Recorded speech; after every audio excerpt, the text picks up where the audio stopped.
In an era of feminism, our guest is leading a movement to reclaim femininity.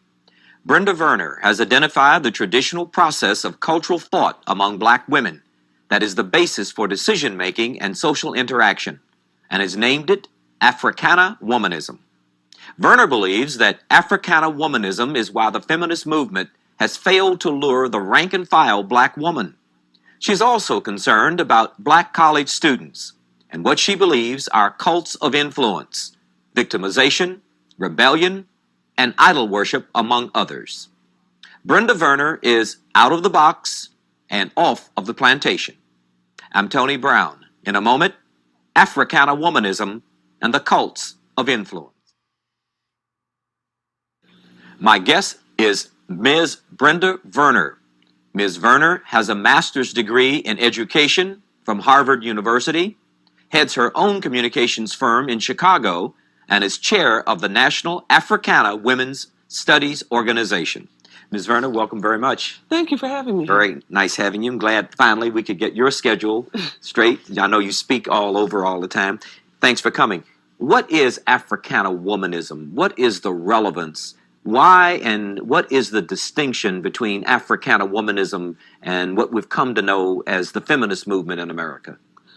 I guess I could start by saying that I became associated with people who promoted feminism approximately between 1969 and 1970. And from the very beginning, in my association with these women as the head of a black student organization at Ithaca College and Cornell University, I always recognized that their basis for operation, their perspective, and their principles were different than that of which black women had traditionally purported as I knew it. I come from Chicago, and most of the people in my family are from the South. We had a pretty clear indication of how we thought about things. And over the years, over about 22 years of participation in the women's studies movement, it became clearer and clearer to me that the thought mechanism that drives black thought is basically different from that of the popular culture movement called feminism. And the difference lies in the fact that Africana women have had an entirely different experience in the United States than women of Eastern or even Western European experience. Our experience says the feminists started off talking about equal pay for equal work and even talking about women working. Black women have always worked, have always taken care of not only their own houses, but white women's houses too. They've always had the accessibility of influence in the community. Feminists wanted accessibility to influence men. When Eastern liberal establishment white civil rights workers came to the South to help in what they called the civil rights movement, they expected to see different disenfranchised black women whom they were going to lend their support to. To their surprise, they came to find out that black women ran the civil rights movement, that they were highly influential in the church and in the home. This sparked a kind of jealousy that sparked the modern-day feminist movement.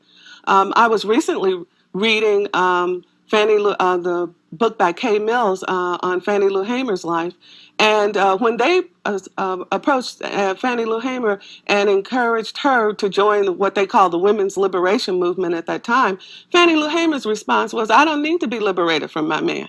I don't want to be liberated from my community, my culture, or my family. Well, the only thing that I want is the freedom to live as well as everybody else." I'd like to ask you one question before you continue. You said black women ran the civil rights movement. Aren't black women conspicuously absent from leadership in the black community and in the black civil rights movement in particular? I think the position, I would say that black women were the grease for the machinery. I think it was when I look at the work that has been done, the interviews that have been held about the women, they originally wanted black men to be in leadership because they wanted the world to see black men in leadership. But that did not mean they were taking second place to black men. As you know, you've been black all your life. Black women can let black men know how they feel. Ask my mother. And it's kind of interesting to see that now this whole cult of victimization that's been built up around the feminist movement is something that black women have always denied. They've always denied being a victim or the legitimate victim. We've always seen ourselves as sisters in charge of our own lives and our own destiny. And the conflict between feminism and womanism, which was the black response to early feminism. I remember in 1969, particularly when the feminists came on campus and asked that we join them, black women's response was womanism. And womanism grew out of the black cultural nationalist movement of the 1960s. We had womanhood classes in the cultural nationalist movement. Women were very clear about who they were and that their femininity was valuable. I think today, what was originally called the Women's Liberation Movement and what was later called the Women's Movement and is now called the Feminist Movement is what exactly the planners of this popular culture event had in mind. Originally, they seduced us with the idea that we were all women and that we were going to work together for women's equality, but that we were different, that we came from different cultural backgrounds, that we came from different ethnic and racial backgrounds, and that our differences were valued. But now the only thing that's valued is the feminist perspective. You see? No, I don't see. Help me understand that. Well, the feminist perspective says that women are victims and women should be at war with men for power, influence, and high profile, and that they have to assert themselves in a federation against men in order to get what they want, regardless of the hostility that it causes.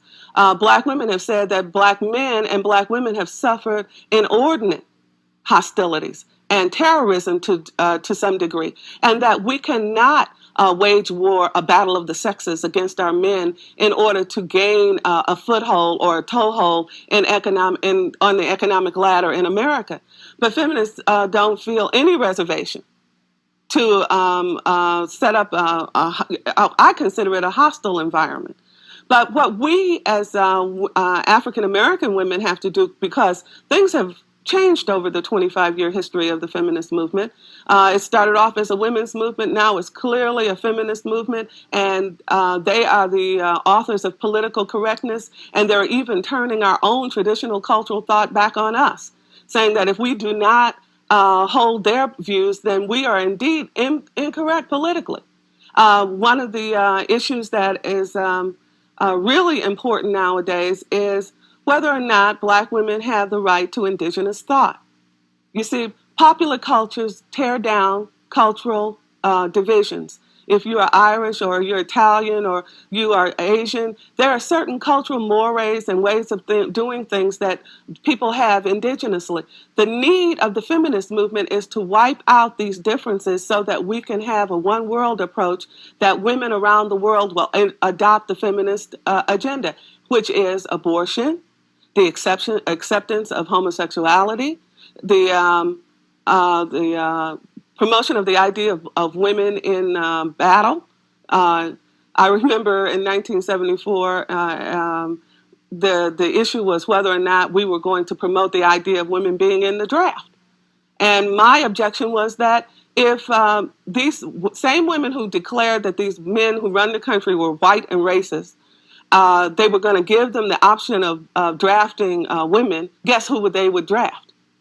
So who would they draft? They would draft, if they were racist and white, as the white women claimed, they would draft the black women.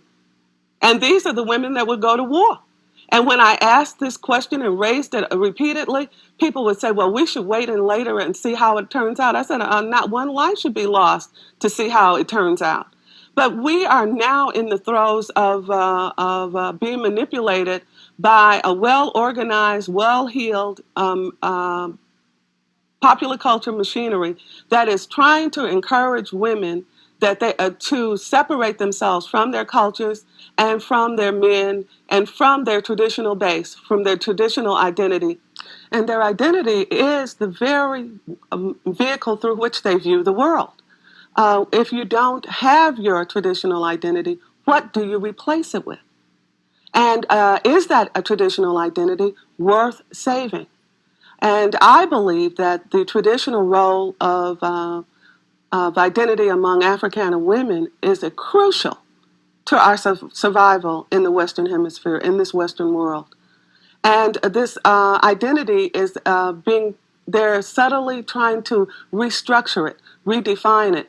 The most important aspect of all of this is the revisionist attempts by feminists through what they call so-called black feminists to rewrite black history from a feminist perspective, to rewrite our experience in the Western world as victims as opposed to victors. This is a very serious thing that is Give me an taking example of how that is done. Well, originally, the feminists started off by using techniques that they had acquired in the civil rights movement, by referring to one another as sister and calling feminism sisterhood and claiming Sojourner Truth as a feminist. And then they went on to, here lately, encourage women to think of in only terms of either they were feminist or they were not feminist. You see, the feminist is the guideline for whether or not you are acceptable or not. Recently, I had a discussion with a woman who's writing a book on Ida B. Wells, and she described Ida B. Wells as a feminist. And I asked, how could Ida B. Wells be a feminist when she never heard the word? And she says that, she took the license to describe her as a feminist.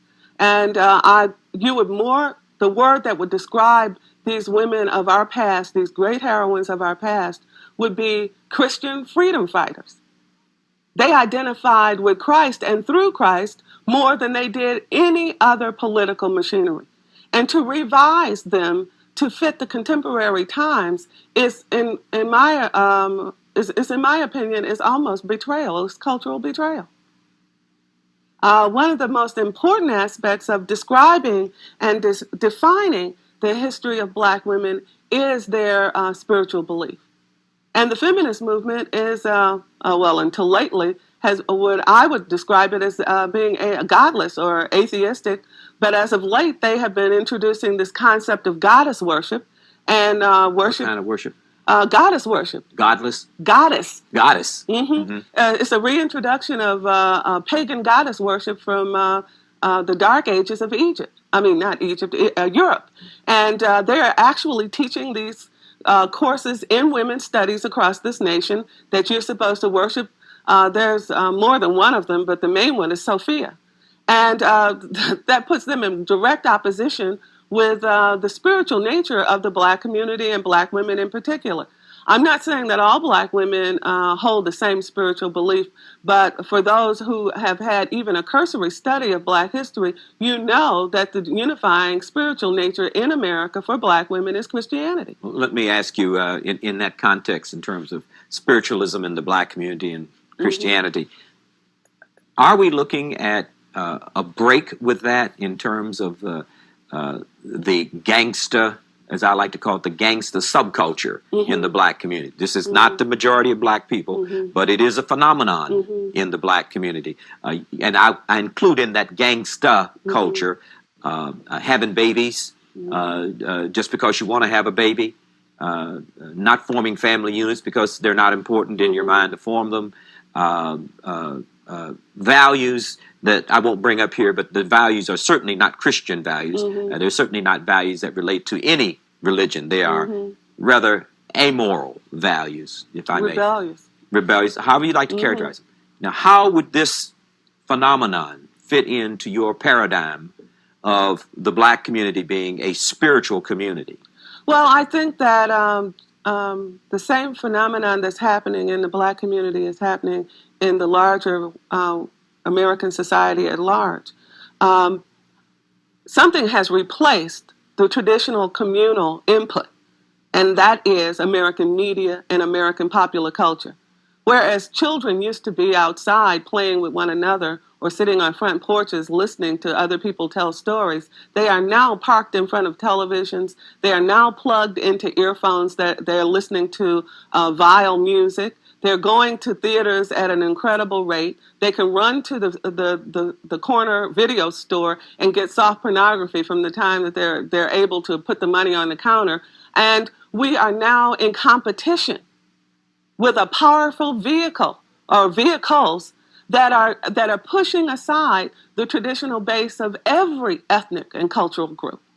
However, still in African American culture, the various African American church denominations are still the strongest institutions that we have, and they're the vehicles by which we've been able to educate, early education, to get children to listen, to learn, to get them to read, to get them to respect adult authority, to get them to recite before audiences, and to get them to operate as a cohesive group. What about marriage? That's where people they meet each It other in is church the and they vehicle. get married. And I was telling a group of women recently, when I was a kid, Sunday afternoon teas were where young single people met one another. They met one another in a kind of loosely chaperoned environment. The girls dressed their best and the guys acted their best in order to impress one another. There was a more genteel environment. And I think that environment still exists, but it's being drowned out by a louder speaker. You know, like those cars that come through your community, they have the loudspeakers and shake your windows. That's what's happening with popular culture. They've turned up the volume. And it doesn't mean that the traditional ways that we've been able to advance ourselves in this society are not there. We just don't have the organized effort to make it known. And that's what I believe has to be done among Black women. We must realize that now we need to organize to defend our cultural way of life, or it will slowly be taken away from us. How are you doing that? One of the things that we did was... Who is we? Well, various groups of women. I must say I've been involved with a lot of organizing. The first thing we did was to found the National Africana Women's Studies Organization.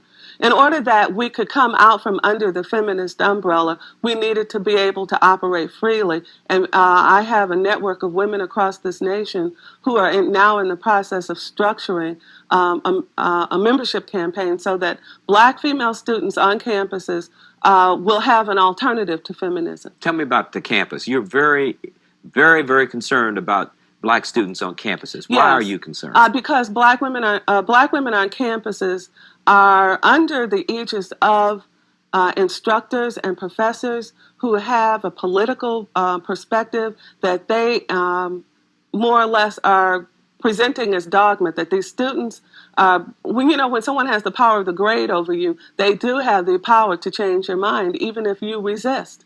What's happening to young people on campuses now is that they are being challenged in their belief system and are being encouraged through grade systems, not by everyone, but some people are telling these young people that it's important that they change the way they feel about their own cultural group.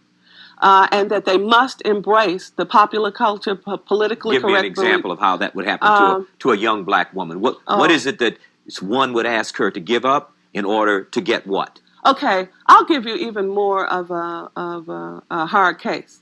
I have a friend at Mills College in California, in Oakland, California. She runs the ethnic studies programs there.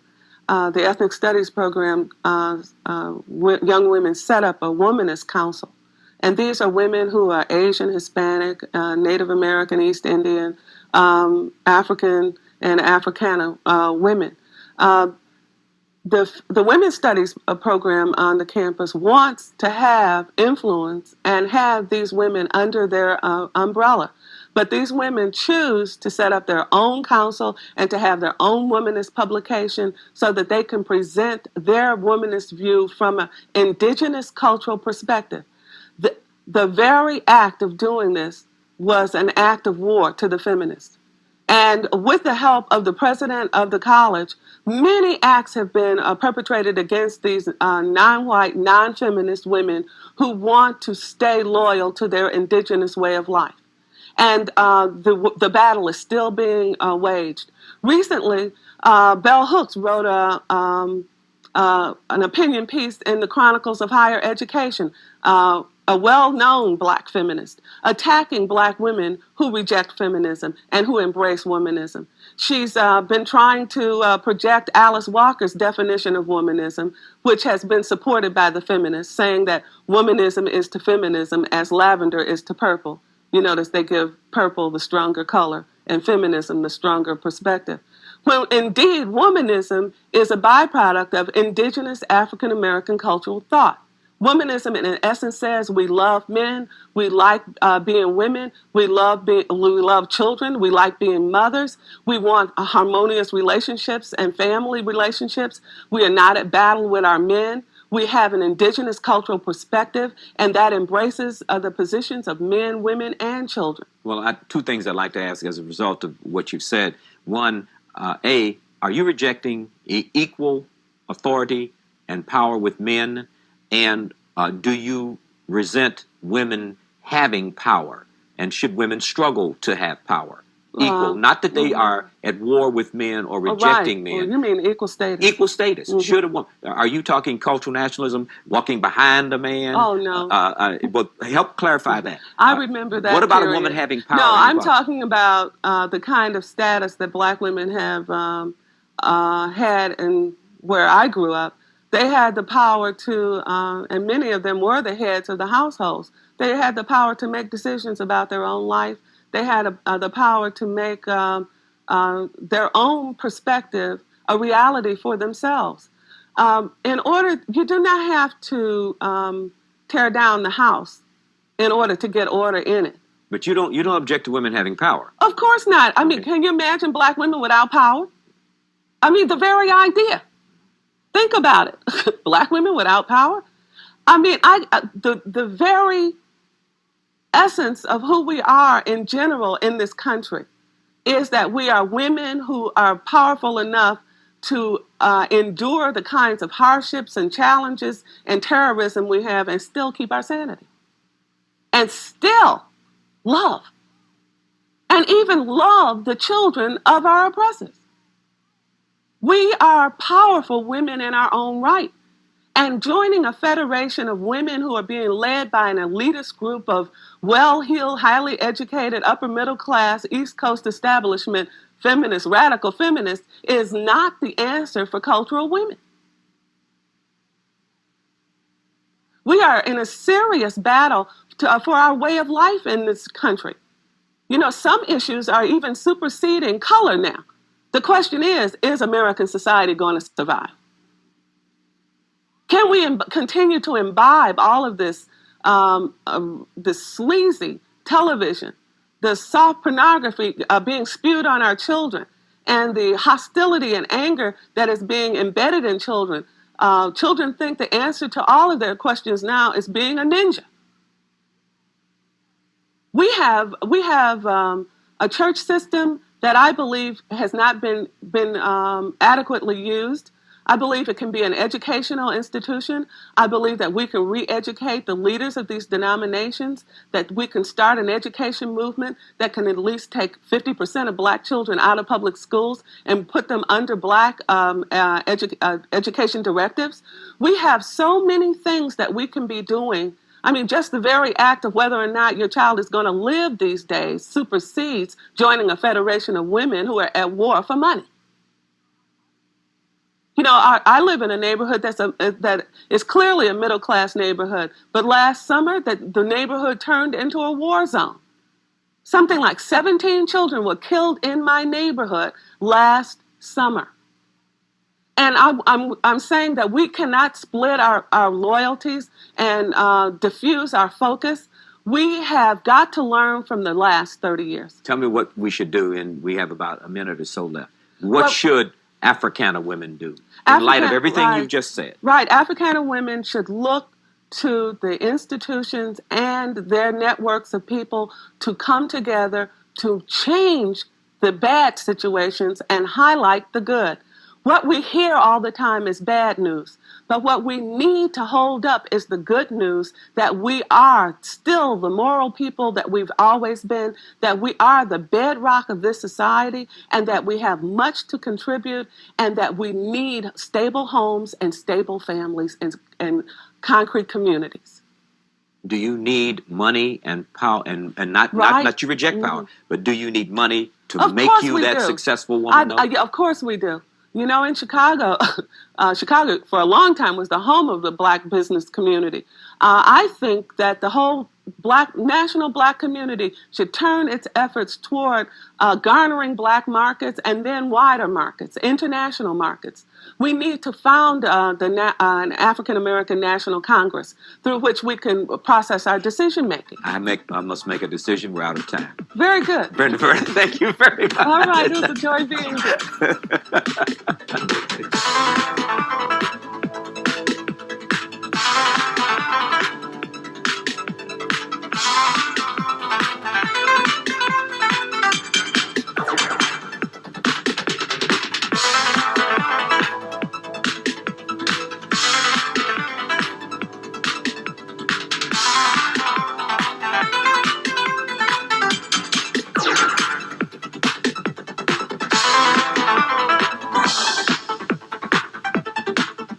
Tony Brown Productions produces this program and is solely responsible for its content.